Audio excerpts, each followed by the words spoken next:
हरिदासी संप्रदाय का अन्य नाम है, तो जो उसका सही आंसर है वो है सखी संप्रदाय। अगला प्रश्न, पलटू साहेब किस काल के कवि हैं? तो इसका जो सही उत्तर है वो है डी, रीतिकाल। खड़ी बोली का पहला महाकाव्य कौन सा है? तो जो इसका सही उत्तर है वो है बी, प्रिय प्रवास। आगे देखते हैं। भारतेंदुकालीन रस कलश रीति ग्रंथ के रचयिता कौन है? तो जो इसका सही उत्तर है वो है बी, अयोध्या सिंह उपाध्याय। रीतिकाल के शुद्ध नीति काव्यकार कवि कौन है? तो जो इसका सही उत्तर है वो है सी, राम सहाय दास। अगला क्वेश्चन है, उमर खयाम की रुबाइयों का प्रभाव निम्नलिखित में से किसकी आरंभिक रचनाओं पर है? तो जो इसका सही उत्तर है वो है बी, हरिवंश राय बच्चन। अगला प्रश्न है, रामधारी सिंह दिनकर की ज्ञानपीठ से सम्मानित कृति कौन सी है? तो जो सही उत्तर है वो है उर्वशी, ए। अगला क्वेश्चन है, ठेठ हिंदी का ठाठ कृति की विधा क्या है? तो सही उत्तर जो है वो है उपन्यास। अगला प्रश्न है, हिंदी में तिलस्मी अयारी उपन्यासों के जनक हैं? तो जो इसका सही उत्तर है वो है देवकी नंदन खत्री। अगला प्रश्न है, प्रेमचंद युग के सबसे अखड़ उपन्यासकार कौन माने जाते हैं? तो ये जो उत्तर है इसका वो है सी, पांडे बेचन शर्मा उग्र। अगला है, निम्नलिखित में जीवनी परक उपन्यास है? तो जो इसका सही उत्तर है वो है सी, खंजन नयन। अगला प्रश्न है, हिंदी की पहली कहानी लेखिका बंग महिला का नाम क्या है? तो इसका जो उत्तर है वो ए है, राजेंद्रबाला घोष। आगे है, बहुचर्चित कहानी तीसरी कसम के लेखक हैं? सही उत्तर है फणीश्वरनाथ रेणु। अगला प्रश्न है, सदाचार का तावीज़ और निठल्ले की डायरी व्यंग लेखन संकलन के लेखक हैं? तो जो सही उत्तर है वो है हरिशंकर परसाई।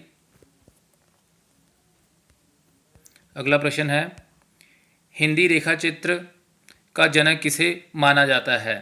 तो जो इसका सही उत्तर है वो है पदम सिंह शर्मा, डी उत्तर है इसका। अगला प्रश्न है, प्रेमचंद कलम का सिपाही किसकी रचना है? जो सही उत्तर है वो है बी, अमृत राय। अगला प्रश्न है, चिंतामणि किसके निबंधों का संग्रह है? सही जो उत्तर है इसका आचार्य रामचंद्र शुक्ल। आगे है, एक नार ने अचरज किया सांप मार पिंजरे में दिया किसकी पंक्तियां हैं? तो जो सही उत्तर है वो है अमीर खुसरो। अगला प्रश्न है, मैथिली शरण गुप्त किस युग के कवि हैं? जो इसका सही उत्तर है वो है ए, द्विवेदी युग। अगला प्रश्न है, रूपक अलंकार होता है? तो जो दूसरा है वो इसका सही उत्तर है, जहाँ समता प्रकट करने के लिए उपमेय में उपमान का अभेद आरोप किया जाता है। अगला क्वेश्चन है, क्या भूलूं क्या याद करूं तथा दशाद्वार के सोपान तक आत्मकथा के लेखक हैं? इसका सही उत्तर जो है वो है हरिवंश राय बच्चन। हाँ जी। अगला प्रश्न है, राग दरबारी उपन्यास किस शैली में लिखा गया है? तो जो इसका सही उत्तर है वो है सी, रिपोर्टर्स शैली में। अगला प्रश्न है, नई कहानी की शुरुआत किस कहानी से मानी जाती है? तो जो इसका सही उत्तर है वो बी है, परिंदे। अगला है, सचेतन कहानी के प्रवर्तक माने जाते हैं?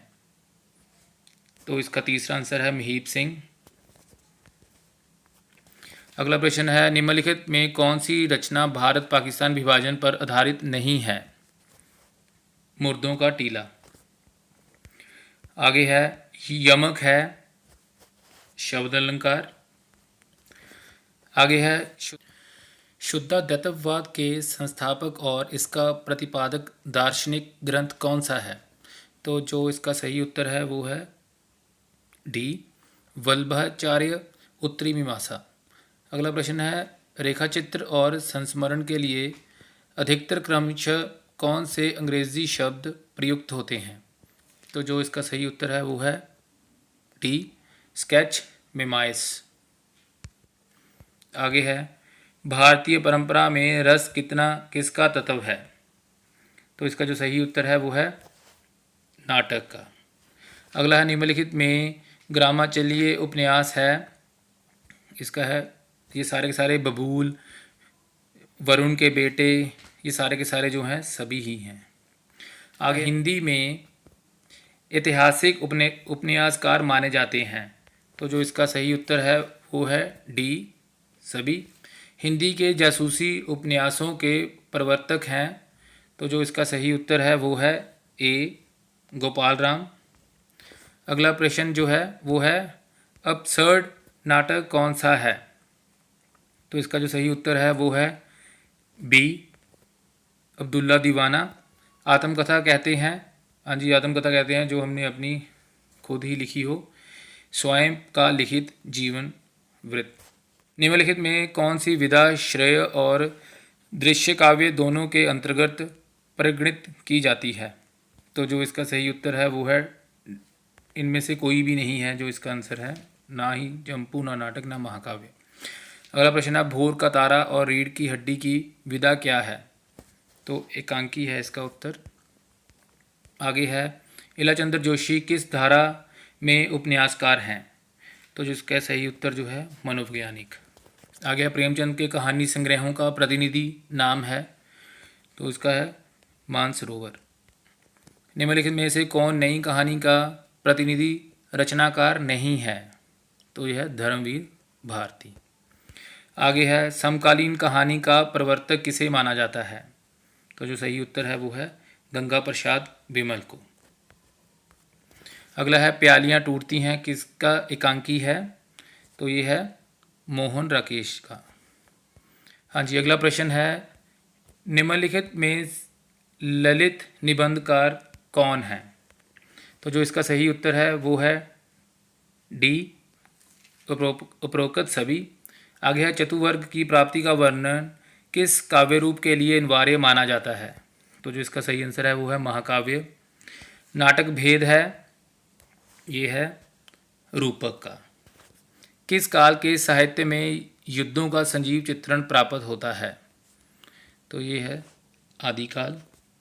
आगे है वह प्रथम कृति कौन सी मानी जा गई है जिसमें संकलित पद विभिन्न राग रागनियों में बांटे गए हैं। तो जो इसका सही उत्तर है वो है बी आदि ग्रंथ। हिंदी के पूर्व मध्यकाल का आरंभ दिल्ली में किसके राज्यकाल में हुआ। तो ये सही जो आंसर है मोहम्मद बिन तुगलक के। आगे है जो है वो है आहार्य का संबंध है। तो जो इसका सही उत्तर है वो है सी अभिनय से।